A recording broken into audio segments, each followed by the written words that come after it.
Good evening. Welcome to the Other 24 Report. I'm Seymour Guff, and this is what's happening. Chemtrails. Are they real or just another one of those conspiracy theories?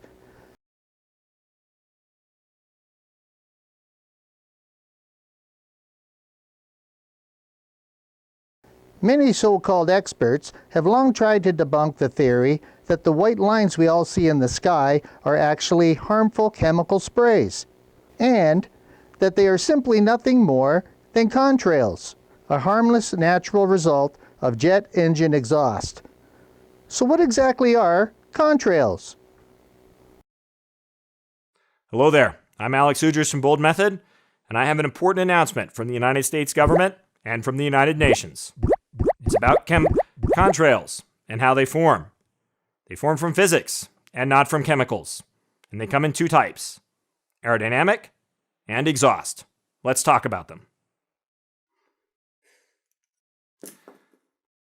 Aerodynamic contrails are actually really easy to understand. As air flows over an airfoil, it starts to decrease in pressure. And as that pressure drops, so does the temperature. So if the air had very, very high humidity and that temperature starts to drop, it may start to condense out the water and form a cloud. The key thing with an aerodynamic contrail is that it doesn't last long, because as the air exits an airfoil, it goes back up to ambient temperature, and the air goes back to normal. You don't see any more humidity. So you can tell it's an aerodynamic contrail because it looks like a little cloud attached to the wing, and it only lasts for a few seconds.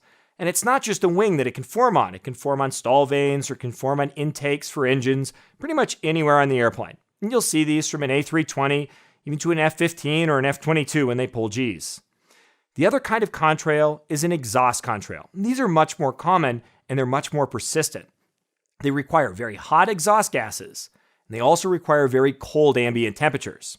So at the sea level, you would need an ambient temperature of negative 24 degrees Celsius or below, and at flight level 500 or 50,000 feet, up to negative 50 Celsius or below. As that hot, humid air exits the engine, it starts to mix with the extremely cold ambient air, and that humidity starts to condense out. That forms a contrail. However, the air never warms back up to ambient because ambient is so cold, so that contrail can last for up to 20 minutes. So when you look up in the sky and you see an aircraft in cruise and you see its contrails, those are exhaust contrails. That's how it works. Plain and simple, no chemicals, just physics. That seems innocent enough. Let's see what another expert has to say.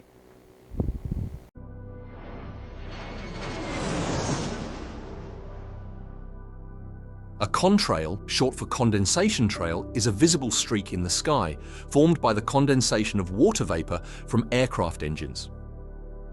When commercial airlines fly at a high altitude, the hot, humid air from the engines mixes with the cold, low-pressure air at high altitudes, causing the water vapor to condense into tiny ice crystals, similar to how you can see the exhaust coming out of a car on a cold morning. These ice crystals form a visible white trail that can appear as a line or series of lines across the sky and can last from a few minutes to several hours depending on atmospheric conditions, which is often mistaken by believers of the chemtrail theory as evidence of something more sinister. So, I guess we shouldn't worry about it.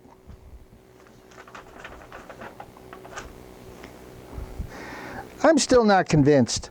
Let's dig a little deeper, shall we? If contrails are just a stream of condensation coming from a jet, then how do you explain this? But thanks to whistleblower pilots, we now have irrefutable evidence of planes spraying particulates and mechanically turning the chemtrails on and off, which can't possibly be explained as contrails.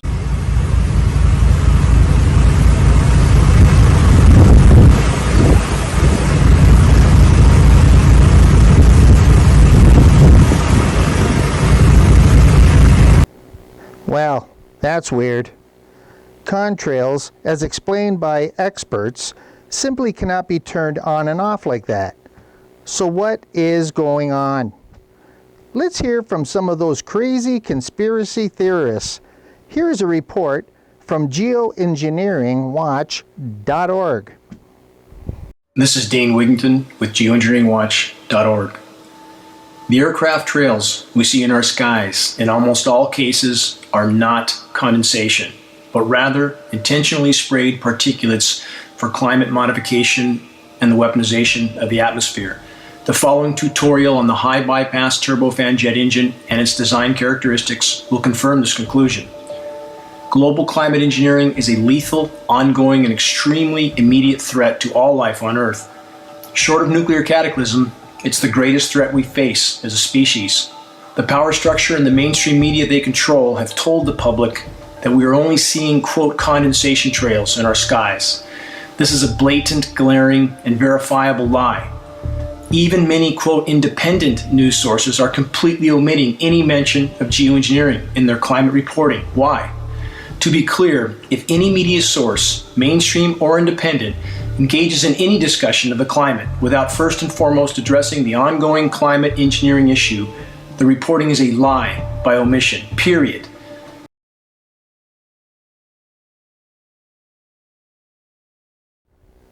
Well, that is very interesting.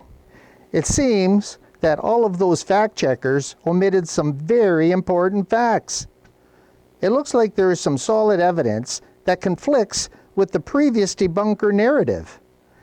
Is there a geoengineering program being conducted using chemical spraying? Let's come back to that. Geoengineeringwatch.org goes on to explain further about omission of facts from media disinformation sources trying to explain away chemtrails by using World War II bomber videos.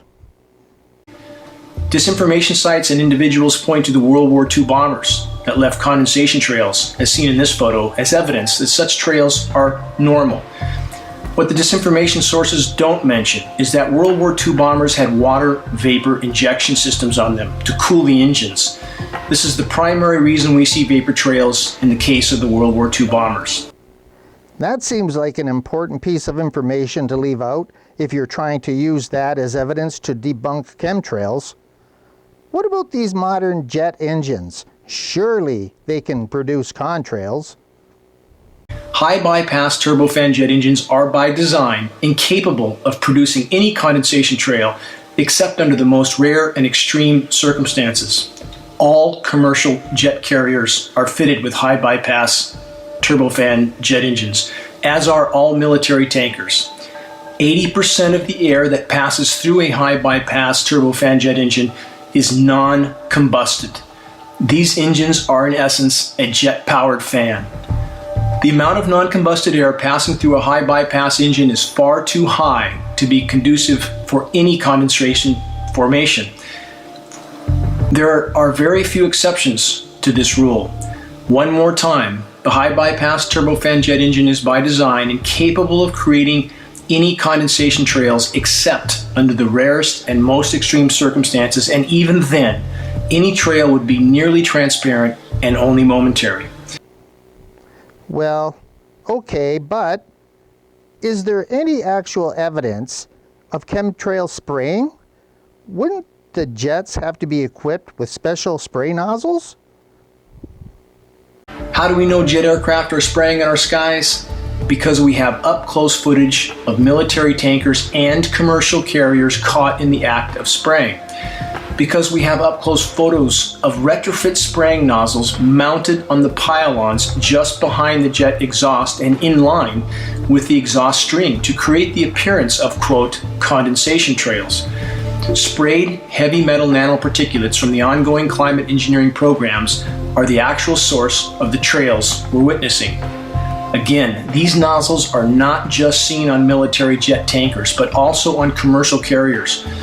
It's likely the commercial carrier personnel are not directly involved in the spraying programs, though commercial aircraft are being used with automated spraying systems.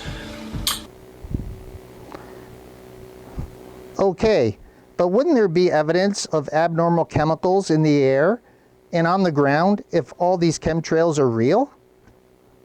Let's go to Salvatore Salvaggio for more on that. Thank you, Seymour. There is a woman on the Substack who goes by the name of Mellow Cat. She's been fighting for the stopping of the chemical spraying over the skies of where she lives in California. This brave woman actually tracked down and confronted the chem spraying pilots. We've been trying to reach Jody and you for a long time, Okay. and we are tired of you dumping heavy metals all over our county. Okay. Yeah. Well, I'm not the one to talk to about that. No, but you are, but you're the one that's doing it. So I've been taking rain samples. I have over 20 samples, and every time you fly, we get high amounts of aluminum, barium, strontium, titanium, magnesium. So I want to know, are you aware of what you're doing? I know you think it's like to increase water supply for Turlock and Modesto, but it's not really happening. Yeah, you can talk to them I've tried. about that. I've called them, and they're not calling me back. So we're now getting really involved, and now we're going to bring something legal against your company. Okay, well, you can talk to them about that for I sure. know, but I want you to know though, like, we are real people underneath what you're doing. You spray right over our houses. We hear you. We know you. We see you. We're watching your planes and your patterns, okay? Yeah, It's twice I get today that. now. You did 2 flights. 2 yeah, 3-hour it's flights. public knowledge, yeah. It's not really though. That's the problem. So you have not properly notified our board of supervisors about this. Hi, are you the other pilot? Yes. Hi. What's your name? Khaled. Khaled? Yes. Yeah, Okay, it's hi. not- Hi. It's not we have people at home base that you can talk to about that stuff. But so- they've not called back.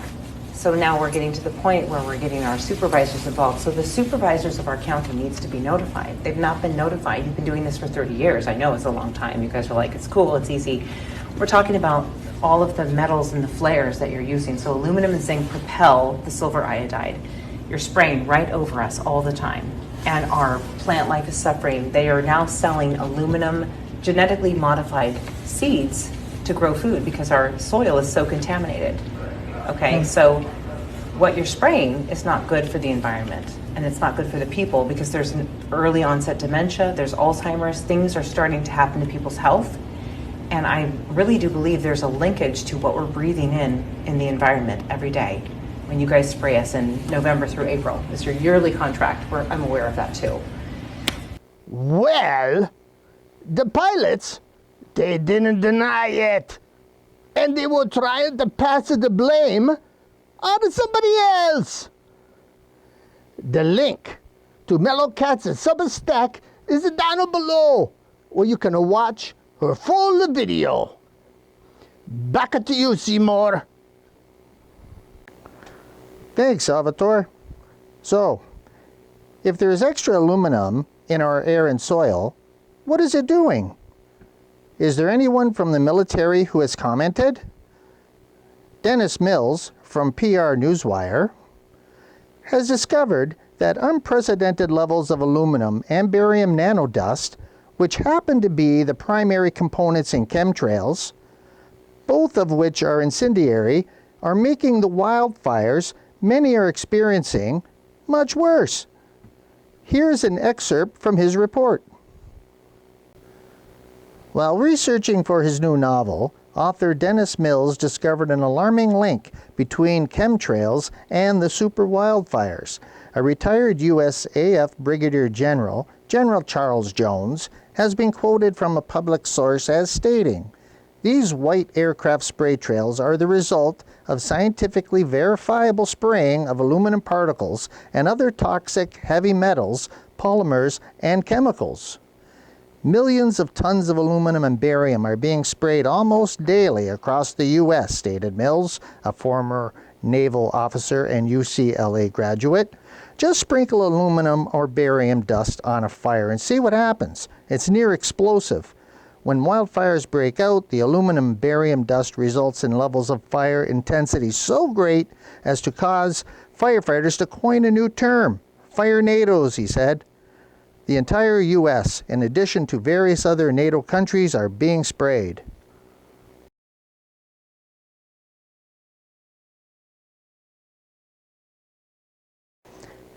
U.S. farmer sounds alarm.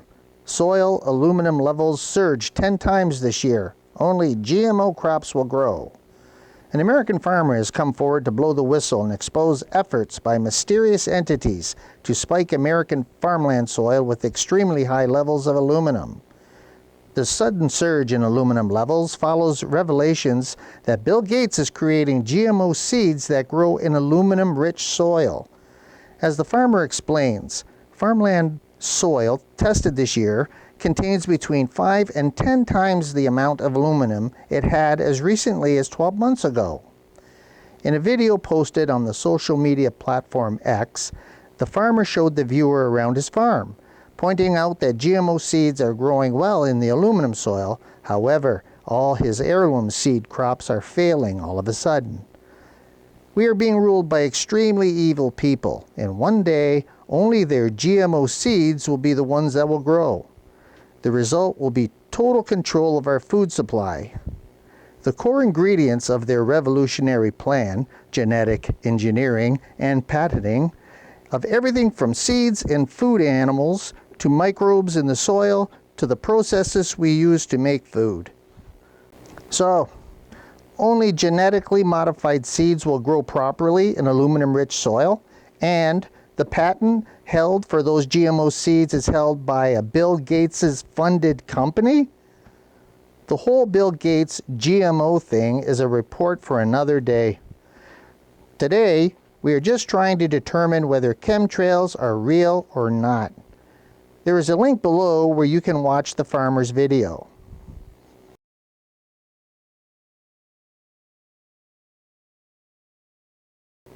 Okay, let's go back to the fact checkers. Is there chemical spraying happening or not? As more and more evidence comes forward to support the chemtrail theories, experts have now backtracked and are now admitting to a long-standing geoengineering program designed to modify weather using, yes, you guessed it, chemical spraying from jets. It seems that their narrative has changed, and they are now promoting chemical spraying for our own good. What?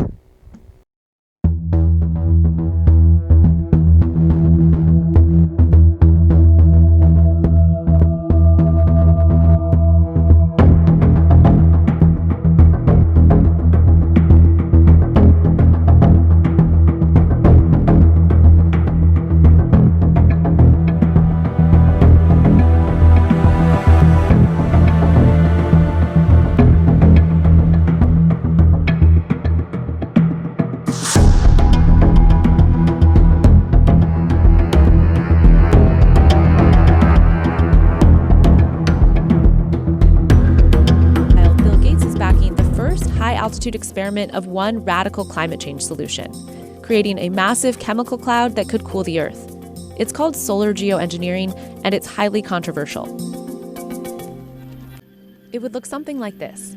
Thousands of planes would fly very high and use nozzles to inject millions of tons of light-reflecting particles into the stratosphere.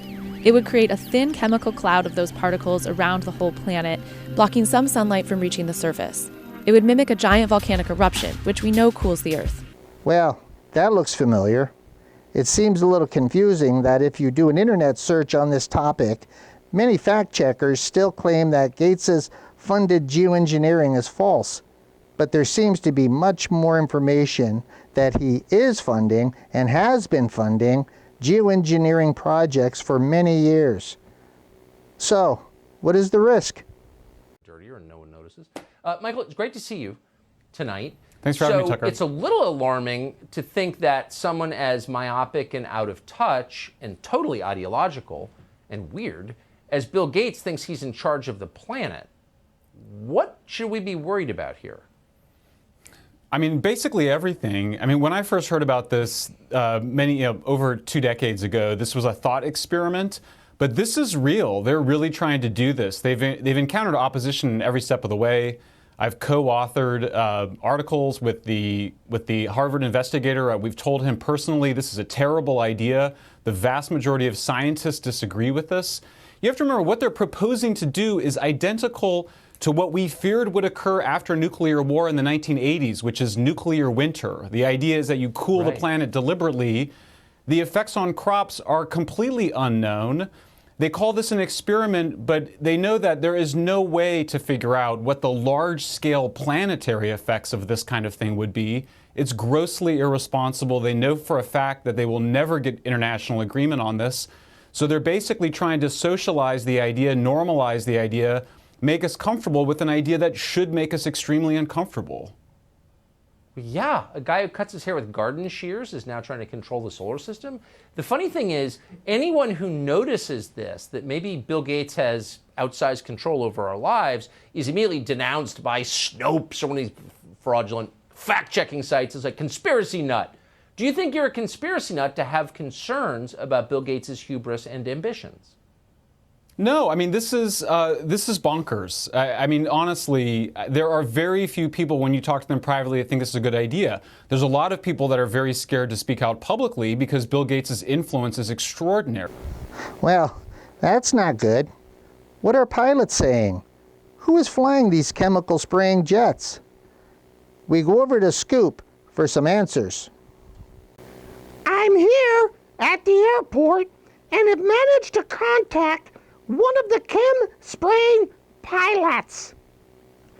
There have been commercial and military pilots that have come forward as whistleblowers, but there are also private pilots being paid to release chemtrails, as this pilot explains. Okay, so I kind of want to expose some chemtrail truth here. As most of you know, we're selling the plane, so we're not getting paid out anymore. This plane has been certified to use the chemtrail fluid DK 5812. And so it holds 50 gallons in each tank here, and then the fuel goes in this one. And then right in the exhaust, just right up here, there's a injector that sprays the fluid when you turn on the switch. And the switch, it won't spray fluid unless the engine's running because it's like real toxic chemicals. So it needs to make sure like you're in the air. We get paid about $10 a gallon to spray this stuff.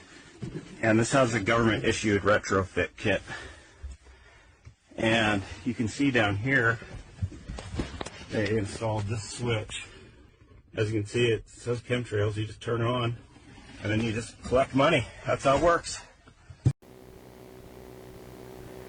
Back to you, Seymour. Thanks, Scoop. Wait, I am being told that we also have archived testimony from the former head of the FBI in Los Angeles, Mr. Ted Gunderson. The death dumps, otherwise known as chemical trails, are being dropped and sprayed throughout the United States, in England, Scotland, Ireland, Northern Europe, and I have personally seen them not only in the United States but in Mexico and Canada. Birds are dying around the world. Fish are dying by the hundreds of thousands around the world. This is genocide. This is poison. This is murder by the United Nations. This element within our society that's doing this must be stopped. I happen to know of two of the locations where the airplanes are that dump this crap on us. 4 of the planes are out of the Air National Guard, Lincoln, Nebraska, and the other planes are out of Fort Still, Oklahoma. I personally have observed the planes that were standing still in Nebraska, Lincoln, Nebraska, at the Air National Guard. They have no markings on them. They're huge, bomber-like airplanes with no markings. This is a crime against humanity, a crime against America, a crime against the citizens of this great country. They must be stopped. What is wrong with Congress? This has an effect on their population and their people and their friends and their relatives and themselves. What's wrong with them? What's wrong with the pilots who are flying these airplanes? They're dumping this crap, this poison, on their own families. Somebody has to do something about it. Somebody in Congress has to step forward and stop it now. And thank you. I'm Ted Gunderson.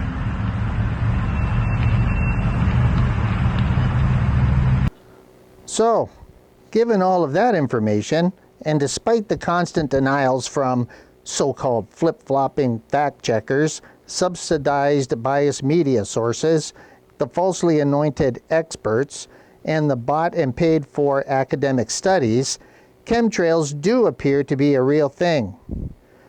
Another significant problem we uncovered in our investigation, everyone should be aware of, is academic studies are funded by the very corporations, governments, and billionaire interests that want a certain false narrative to be predominant in the population.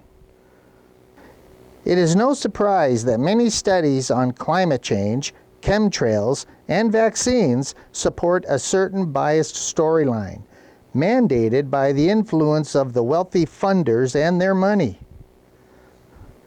Only studies that omit scientific evidence against their desired narrative and instead present intentionally manipulated statistics that support the donor's preferred message seem to be receiving funding, while actual science-based counter-narrative proposals go unfunded. A survey by Vox.com of 270 scientists from around the globe asked, what are the biggest issues facing science today? The one issue that came through loud and clear was that their careers were being hijacked by perverse funding incentives, and that science was in big trouble.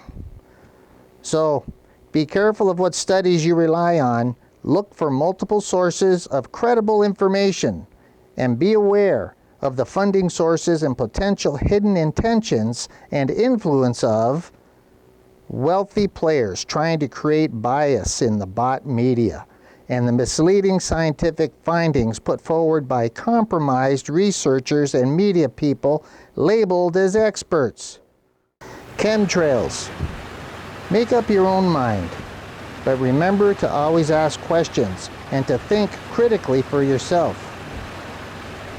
Does that look normal to you? So that's what's happening. We look forward to your comments below and hope that you will like and share this video to help spread the truth. I'm Seymour Duff, signing off until next time. Keep asking questions and looking for answers. Everyone has 24 hours in their day. Which 24 will you live? Thanks for watching.